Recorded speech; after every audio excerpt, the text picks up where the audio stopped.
নবীর একটা আদর্শের কারণে জান্নাতে যাবে। সিরত মানি আদর্শ।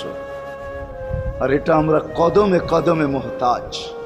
কেননা এই ছোট জীবনটা যদি গ্রহণযোগ্যতা পর্যন্ত পৌঁছাইতে হয় আল্লাহর কাছে, চাই নারী হই, চাই যুবক হই, চাই বৃদ্ধ হই, যেই মানুষই হই না কেন, যেখানেরই হই না কেন, যেই বাসারই হই না কেন, যেই বর্ণেরই হই না কেন, যেই পেশারই হই না কেন, যেই সোসাইটিরই হই না কেন, এই জীবনটাকে যদি গ্রহণযোগ্যতা পর্যন্ত পৌঁছাইতে হয় কার কাছে? দুনিয়া আলাদের কাছে না, মালিকের কাছে, যিনি এক ফোঁটা পানির থেকে অস্তিত্ব দিছেন, যার কাছে আবার আমাদেরকে ফিরা যেতে হবে।